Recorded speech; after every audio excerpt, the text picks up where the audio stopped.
Wakwa BMFA Emra Bedwam Tumedi so afina wa join here yedi kadi yankomo ya edika wie nkomo etwe eye ne the former managing director Edma Akunta Mining Edola kwesi akuokon ena edi nkomo se yeka say charges attorney general edebo no dropping nyina no yi na free assembly mu eno wa be dance ni ede amon man no against Chema Wontumi ene Akunta Mining. Seven say so. Sampai, former mayor of Kumasi, former Ashanti Regional Secretary of NPP, now vying for first national vice chair of the new Patriotic Party. What go there? Nyame Adom Empire. Me who TV so ache, but me who nche. Who min chair? Ye no kre say dwumadie no ya na ede ne now. Okay. Na osom na dru na yesmemra meso. Ye de yame ase. So some baba who efe. Kumasi bako there. Class Adom Empire me free ho de na boni bia no. Ye de yame ase. From Ashanti Regional Secretary to first vice. Yes. Interesting there. Oh, enya interest. The interest kra no a your positive interest. Okay.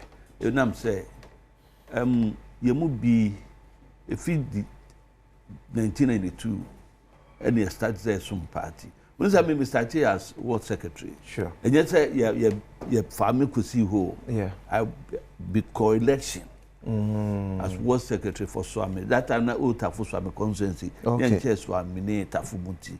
I was the ward secretary for Ward 7. Tako Makruho. That's how you ward secretary. Net is how you assemblyman. The whole electoral area no. Una na uye party no ejuma. And I'm be polling station chairman. Tama change bar polling station 98 no. So say 2010 be regional secretary until 2022 yeah. Okay. Be free ho. Apart from that, I've been a member of National Council for 15 years. I'm Okay. still a member of National Council. Yeah. Until the yenya, until tia yenya, nimdia ye wono. Se kodru se na party no, kofo pika, se die ko me kasa me theatre, na me nimdia me wono, ne pepa me wono, me fa mo party no. Obi kura be tranche aka se ya mo party. O contest. But before bebre Okay. aka afrɛ me aka kyerɛ say ye hia mu nimdia, ne said there mo conduct mo say mo beba be so party mo. So it is a Nyame Adom na okay. ye bie no makwan to ho dia definitely no. Meko. Who contest on a regional basis as a regional secretary? This is a national 276 constituencies, 16 regions. Among one people as first vice. Agro ne form. Uno mo dim komo. Me ne nkrofo di nkomo pa. Delegates of tema nkrofo di two mu se me ba no. Okay. Volunteers and a free. Oh, okay. Say you per se boy, you per se hold region we say ma, you per se hold constituency we say ma. And ye mentra handwa manum background no any form. Edruwa. Ye need sika na nkrofo bi wo mo so am disika na beto but edru ho no ma ye no dia se be. Uti akwesiko akwoko. Me tie no but fa cheme, I don't want to comment. Mpensenpensenmu ka ho hwe. If it's asem no e wo court, baby asem na kwa kuduru no. E bia. Ba me mesre kwasi. Madam fu no. Okay. Tamo oye acting secretary na me regional secretary juma ye die ya That's tama for Obuase ntokwa ba ho yentimi to police station elections. The kwan fa so a the conduct elections I know him very well. Ba mesre no. Baby a waka bia kuduru no. Omiana no. Ontwaso. Na asem no emfa ne course. Me enye me de say abanesa kra. But yontwaso. Enne aso metimi aka. Come person me je say o come mo feel say e bi betray Chema Wontumi no. Oh, me said on no kan ye no, I can betray our den asifo no. On say ufa baby say Kwabena Dubois his case ni say. Yeah. Obaba kuna ono so yeah, ten as prosecution witness. Omo etene no. Other jurisdictions sanema no ekoso. Eto da bia eya na ye prosecution no onso hu say nipa say na use na medua mama sma ye da at times no more plea bargaining no more yeah other arrangements it me yes and man it's a mean personally no me nim the as woman temu and between the so aka say betray out there but certain general no fee say the hand of far obe nyina so okay ono ne line no but drew court them ho nsem kan ne nkomodi no so e be kire me ahu say e betray ana e betray ana na say no kra na say nye no kra tinam ka say emphasize asem na fi kra no be kwa kodie but galamsey hayo oh definitely and there is a fact me da bia me ka onza me nko fact izum say me galamsey of which no a fact but nkro na wo mo ne say me ye me master's program back home e wo sustainable development okay Vows me selected the degradation of the environment as part of majuma koye ena me call takwa pristia I am free area ho so wasem manfinom e hona me call ye me sampling pa na asema me kan acho the 2017 as the 2018 asem na me kan ni okay me bisa questions bi na wo beka so ma rehearse me bisa wo mo say one ade no mo ma yenye alternative livelihoods okay na yenyai galamsey because e sasase e say use you wonim say ba bia me kan sasase no nyina answer mo di ma me eni say enhemfu bi businessmen bi politicians binom asofu binom wọ́n de China for ba wọ́n de excavator se ba no okay wọ́n nim se saa abrobe no America ho asem no kwadu no America ho asem no abe no America ho asem no bo frɛ no am se de kwa abrochire sika wo America ho asem no wọ́n nim se sika wom ɛna wọ́n nye no na wọ́n ye gold na asase no ye nyina ye dia ye bedi dimu da and that was what they told me everywhere. Okay. And then when I'm say asem ne ehu. And also nanchen no. Asem ne ba. One certain areas there kruma no ebo chenku so omo mpene. But majority of areas no wo kwa protection na wo munya edi yes adwuma no if the locals. Jakotoko bobo said the question dey be ba share house here. The supporters no ebe 30 n'achi a uhu vima wa mode yeah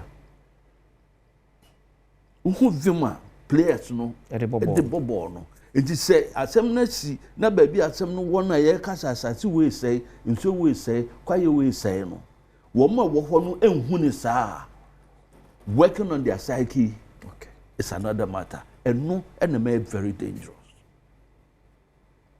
It is a matter again the discussion and nafi enkano minian men this for so mu ubeka se galamsey 2017 e be na bagana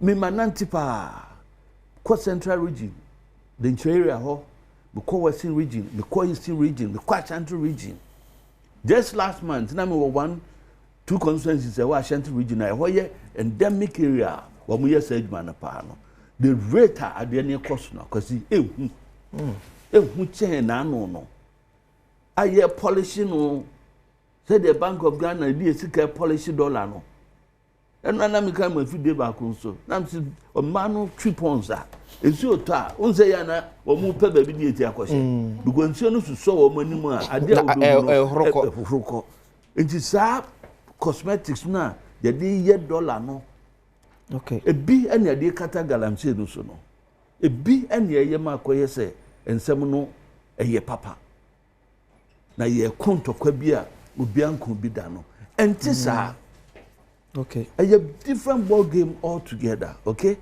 enti say ye beka ne anka ne di a akwati ebe hadwene enam say enkofo a eye involved no any say the ye sika yasem no yeah ekomeko luku say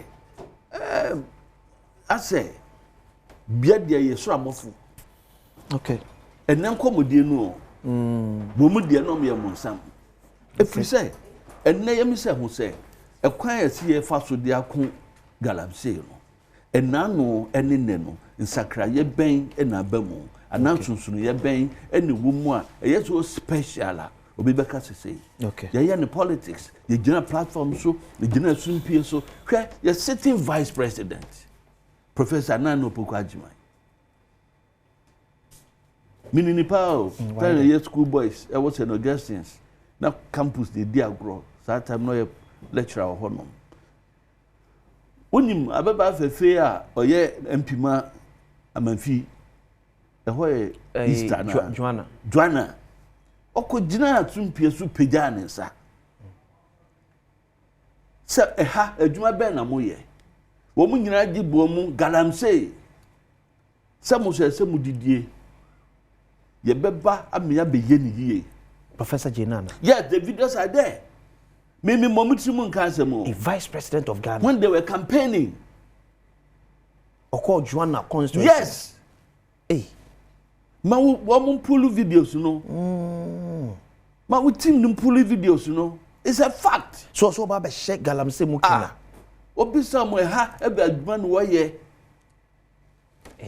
No ma boy do say galamsey we no for kan wansam ye ba be hwe emodwuma no akoso yie. Asimo kan no. Sitting vice president. Other persons since mom kan ye. Yamfa kan se mu. Wo man nam constituencies. Wo komuni abedi akunwa akwatia. Woman nam mind this so can't markets here. Inti se chem kran say na se ba. Enkrofo no hu se adwuma ni ye ni intimo ba yia no aduane agua wo mpene. Okay. Eno ena ma wasema wudi bisa ye de ti hwidie mu no. Yeah. Very serious. Especially so benya MP. No atwi telephone. No friend crofo se mumra. Say asem no mo hwehwe me court. Enti men kan ko se odi bi ma na odi for. But some say no dey make me aka ho asem. Okay. If you say mrante na ball anu ko ye no. Me what I know ni say even nipa me no achi o mom ka so mo release o mo no. Ba kun Razak no wo mo no. I know tell you Adom financier. Nisi kwadi ye campaign nyina di winning seat no na di ma no. Oh, yes. Oh, somebody be asmake Razak na ye chile say oye illegal mining. On the finance say MP no. Na oye no guy o. Na form boys na mo interview mo come as dey asem no kan. O so wo mo na didi mo bidie. Wo mo e call ye no. O so wo mo na didi e mo bidie. Ya so mo kan no. Me na meka. MP no amu ye busa ni se mo anka. Onu anya ntunse na danfo no. That's what done for them just say the second of the year campaign. Na Ghana ha hwan pa bisa minua say oba betu solo abedi MP onu odun botom ska na ko campaign. On net here we bisa no. Campaign the sponsorship. Anything I say e be a galamsey sponsorship in count. Min ka say galamsey sponsorship me see no na sponsor no and the Razak no yan family ho. Ya catch say Razak ye galamsey according to Nimos. Family ho me say oboa no sikam. Okay. To say free galamsey so ko wi ayo say oye saka wan di nya ayo and ye ono anasem. Okay. But the bottom line is say you're very much involved with the guy. Okay? Now me you were abamba bin say they won't shield any MPs. There a yami yawum. A ye de course unra. Away. Someone say asem no. Immediately now I invite you no. Also no be denying or your letter ting. But tisa more kind Adom radio. Yeah. Ting. But it's only a will be interview various persons. Yeah. In your ting.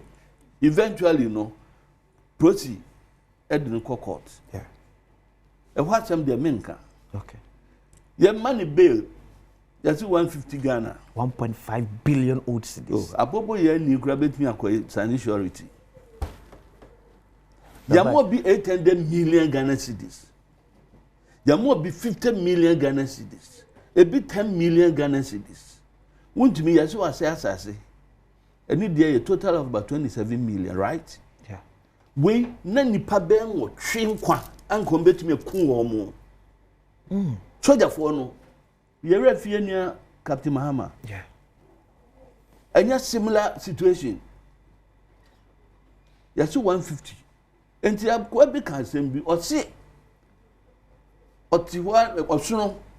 Tiwan or who's or train Dimrika. Green. Sena a doctrine I would no quay. And not if you cookroom quay. Process what years to Cromo more chimpanzee. And not say, now do you train the chimpanzee for what you say. And memory you move. Said they are judged for any approach for ye dear some ye and some bassa. Your chimney trainer. And send a mint to me, man, cast a minya punch in 20 years. Into one or so a tissue and no meaning I call it. The justice system. Into Jarab Abambabe a can. Yeah. On can't ye. Ebio. When Madgurentia Mant and Kobochenkuno. Apart from saying this is a platform, so I encourage you more. And you know, it's a fact, say, MPP we lost almost all the mining areas. 2020, 2024. And I'm on some NDC for Kent. Kutupa Mushe Womo. Sa basa yo violent means they can't say more Ghana Hano. But run up to 2024 elections. Her demonstrations say, yeah. A branch here. Okosi 37 kwanya ebinum kra efa mubu ye dom kwaya demonstration a okobubu ba umia billboard so ewo be dom ye cathedral de nanse okọ rate ekobo na sisi akando bebo na baso yi sa abrante no ni akando na baso yi na obu anhu so akwabam no chi ano sisi why body akando so ntimi ni Father, who back of your Bonufia Bontibiati, as you could say, obey Aqua, Usia, now I'm from no Chiano, man 5. There are some optics in nature saying. Optics, interesting. Test of Banaya, dear. A banner will public there who's a rubric no won't chin anymore. That's why I dear. Would you too sad your year and 1 year? Sancrophone. All the violent means from the demonstration, Krumha. NDC encourage them to do that. Yeah, but waba. How many instances? Mu videos, you know. Share them. Try when a man who wound the neck was war. Or was you? I had just so the need to. Man cranso. Kepa. Man ya chrome, ni chrome. They see honum. Aiva. Akotia. Some violent confrontations, you know. And this encouraged it. What Tiano can say 50,000, 50K men. With body cams activated. No more activating quite there. Only a protocol. Now Ghana protocol use body cams. You encourage that violent actions, you know. Inti ne wo ya dia abrante bia babunu bia fi se me de patapane san ne manager and menya results.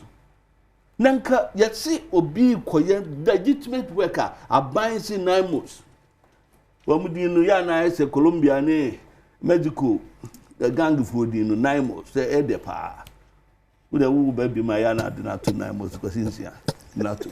Now, one more legitimate way. One more to say baby, be ye, Juma, and yet no more fan for except your fat telephone. A friend gangsters. Eba. Say, see a speaker. See, oh, Jano. The project force or more young more, and you are no. Okay, now why be? Nipa mienu no a ye chi wo mo a wo mo situation nti e ma ija wo mo. They should go and pick them. Yen pick is uncle for me. Yes. Razak and the other guy no. And the other guy no. Emranten say bo chenku no a mo videos no mu no. Yen wo mo benya wo mo chi wo nyina because wo mo nyina ye part of it. That's it. Nti me an kofia ni e ma menia no say ado o ya abefu. Afei no aba ye de ne be ye scapegoat ne dia be ye NDC propaganda narrative aye de yen de mpo ya chi no, and that's the basis sa propaganda no sampai eno any basis mo amfa ne scapegoat former mayor of propaganda purposes of first vice national chairman on MPP Amanyokumu lawyer Bernard Bediako Bedu a member of parliament Malaysia wo akwati akanse bako there Nyame Adom. Constituency ye. Boko Akwatia Boko. Anke kamba ho. Eguso kakaka eguso unim se Akwatia unim Akwatia yi a. Yedin no ene yempuntuo no emache especially se ke free ho ba no. Nya asem ketwa enti ama ye wo haw mfie wo twetwa mu asa ne enka kuri ho ma to challenge all the time ye koto aba ne we election ti ye say ye dijawa ye dia so nti ye behwe ne aye na ntesa omuni ade ba ko pekro betumi akase mfie wo twom ye wa Akwatia say ye kwan say ye school say hospital but nyame etiase mamna ne emetwa so ni nkomo na we de bedwam so le di akwasisia ye da ho abayesie Yada se sabu akwa baby fa emra bedwam djumede so cancer atrase cancer ti galamse hwidiem 9 months prosecution yo minua medase echia one wahwefo ni a yada se ene ye bra pani ye wom ne se asem be na aba Sama aba no galamse sem ya ne emede ne se enkomo no ase ye nuanom a mfie nwotwe omo ye hwe han ma Ghana ebutu ye wo galamse sem ne du ba bi omo ankasa ka se nya de ombe hu bibia nti ni otu no bi entu obi anya ne obeye na yensuo ese ebidu sei na omudi programs be very very shady programs be to say almost say your friend is saying community mining e de me ma omo party mpanifo na omo tu ekromu ene forest ne nsuom na omo nya ne ombenya na omo gigya pit ne ho ese nsuo nia no mentimi anhye da anhye ne ma ebeboa ma mining na ye responsible ne ya bidu baby a yedu President Mahama bae o hye na ban o ye ne obeye ene ade ni a obehu se problem yi e wo ho ti o so tu anamo na imosaba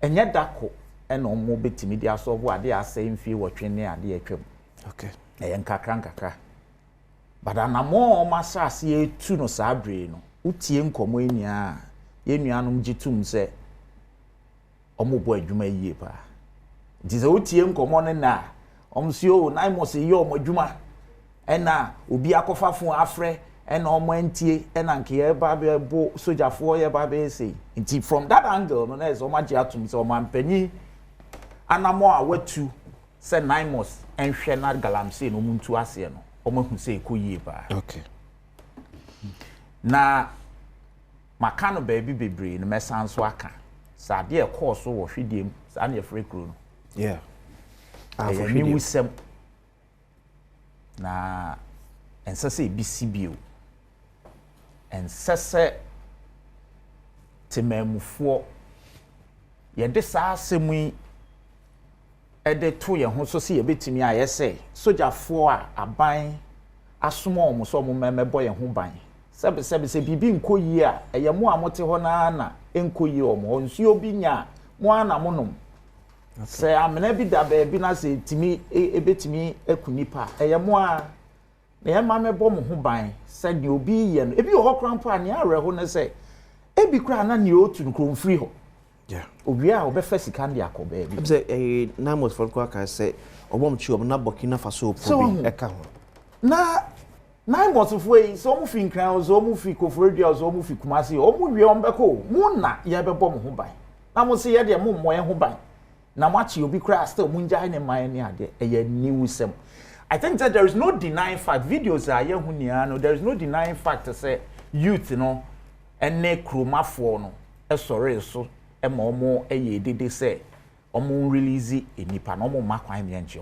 that's not in doubt Nya ye in doubt no ye the role MP no eye menua no okay honorable member no e play ye wom wakana sem so ndi okopie so one can't you be as some releasing on your castle form police station co report. And come away and Casano. Soldier for no and Casayo. Soldier for no. Or Master more Macam, Castle Moon can be beer, say. Yera, honorable member, and Castle Munjai, Omoyachi Omo. Okay, let me say, me read Omo report no more crowd. Kenya, Beer, yeah. And a police station on I do common song can be a police one song can say, no cresse, honorable member, and Casa yeah. The only account I was so far, dear Jumaya Yenuia Erastus. As someone or no idea to just say, honorable member need this Edgeman, and I'm telling you, I don't know. Until Yenuia Erastus account. And I be do baby I do. Okay. Now, a banya and a war Ghana kunya so. And him say Yenuanum Umunia Abba by Nabaso. It's say NDC ne President Mahama yen so and near ma and famra kwemu. Okay. And it is Yenuano eye bibia enya on him running. Look at the swift because I'm this weekend. Yeah. By Monday, speaker releasing wakoye was submitting ho they are investigating yeah the narco court is it Daben Okroma member of parliament for a ruling party the amaye nuanom no enya bibi ka ye Okroma court SCT magistrate acting dwam say judge nso MPP for pa omuti because anya ne ye ebowura court ho eko free suspects are ni edi omase my judge opinfo dwane ne nice America ebunyu apani no Okroma obi ambie na no in fact ye nya nipa bi kura support yes an Mpensenpensenmu pa ntia na se aban ye what besi neno ye nya hu video bi aboba ko cheme it's a TV station ye tell say honorable member no pushy see you release your man or your action be a chance in release you of course on cast one call but ade okoye no say one koye ne aye ka no okay eti so bi wa dance be a chance okokoye yes ade na on fan to dwa okay and President Mahama through the minister ne speaker am I clear say so ye bibia eti amra ni bi ampanso enrei he's on his own unfortunately me tenenchempe minim no ye me call parliament me ni din komo me hu no sa kwan no so but e brain e be kire okay yes rese obia enti ase ese galamsey ntokwa no aban nani e wo so pa aban nin ka se ma ye nya mining na mining so yentimi nya yeda but they should be responsible mining I womrem it is a wo ye adwuma o baby apply for permit abiding CZ say obi ntimi apply for client paso na call EPA na call Water Resources Commission call Forestry Commission na call yankrata no na fa tu say obetimi kwa mine or forester ko na se yama okwan you see it's a forest importance ye sign ma say ko ya e wo de wo ni problem wo de won krata e be kire say yama lease but ye nuanom na ya da ne kasa no ne ye ka no tisase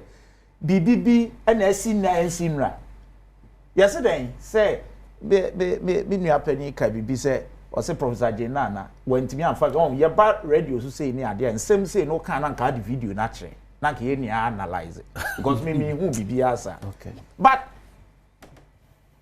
hey ye kura mu 2020 abatwo almost say almost lose mining areas now which is not even true analysis nature say nya no kre 2020 elections na nya no kre so lose all areas so most of the mining areas most say hifa bom kasa na mu body okay constituencies are okay lose but every asia no that was when the president says or the presidency to on the line sakasa na na gusoka and I'm surprised and run a minority leader kind of parliament say president Kaso or the presidency or the two on the line really it's galam say try it is a try then one resign to the galamsey na entwa no no say ka president Kufuor resign now cause all the presidency two on the line sa kasa na say minua boami say when timi anya wo be free so sa na opposite oche so maybe be na baby anka we so yes say unsa na timelines ni ho well I'm not kind so be so ye no ka you have a 4-year mandate say it will so got 4-year mandate na kan obewe na at the time aso I saw sa contest nti ense nko okobio then because I go back for 2020 absolutely election because 2017 to 2020 ense nko sa ko second term because when timi anya Ghanaians were satisfied with what he did. That's why they voted for him. No, again. I was areas. Of course, we lost. Which are facts. But you can't. The president Kufuor do no. Okay. Or time contest. And I'm saying, or council did the presidency are two on the line. Or Galamsey no. Dear or no. Ghana for be any sorry. Until no man the mandate to rule again. Okay. Entwaso. The woman say. Why you cool? I know independent. But I say something.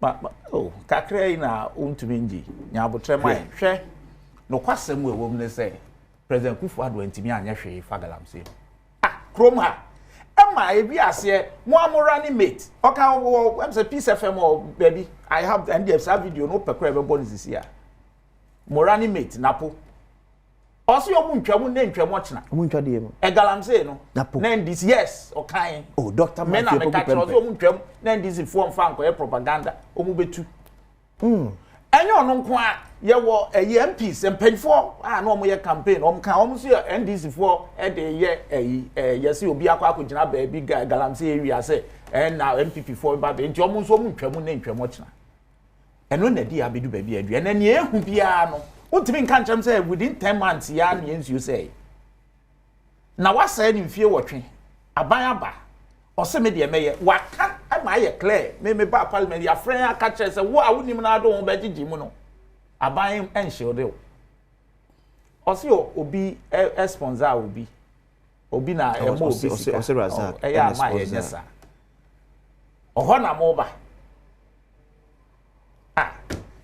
yenyai agro no ene say galamsey no asemo e wo ho ne say president Mahama say ye tu esosa ade bia ye bia ye kire say sa illegal mining na ama ye nsuo ne ensase asey no omo breso omo ntimi anya ho hwe no ye be okay but so bi adamfo ni obi a wo ho yi esa mo miners kra ye national executives omo party omo from home miners be dem nim so mo ye illegal na so mine na o na wuntumi o ye dedma wuntumi o ye dedma ojima no o ye dedma wow you see say ye kasa ya na ye refi wo don sa kire no na refi say na na kire so me se mo wo mpanifu akese o mo ye mining o mo na ese so mo ye mining it is a NDC executive we kra ye kan ye say obstruction of justice as or no ekoye say on prema we no nya omadwuma o se wa anya sa eye MP no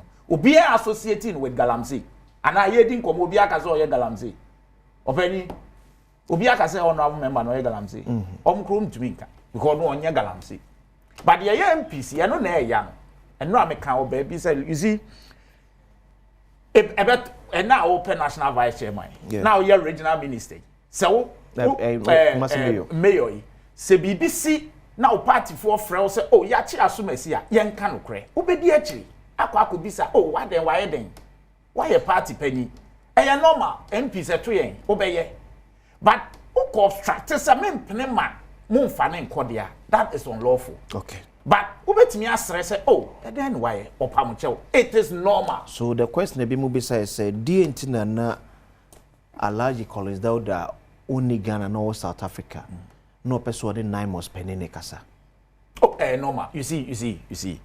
Let's not kid ourselves no kwasem we wasem say look we member of parliament na raid bi akoso e wo constituency certainly uni Ghana krom be frel so it's almost frel I was so ni masem kuntu be bisa so you were district chief executive officer you were a Sutifi South yes Adentina Alhaji Collins Dauda ne ono ye head of DISEC no ankasa na he chose to speak to no uti account na honorable Collins Dauda say honorable Sutifi North yeah a friend Okay. And a certificate of so no nam o twam ono ko ayi. Nti ohun ye no frɛ honorable according to honorable Collins Adom no wedi kan frɛ assemblyman bi say omo ne mpanifo inkasa ɛna emso mu refuse ye. Enti ho na asem. Nti ho na we ne frɛ ne ka say o mi twam na ne asini. No say o ne o ye MP o mu odu.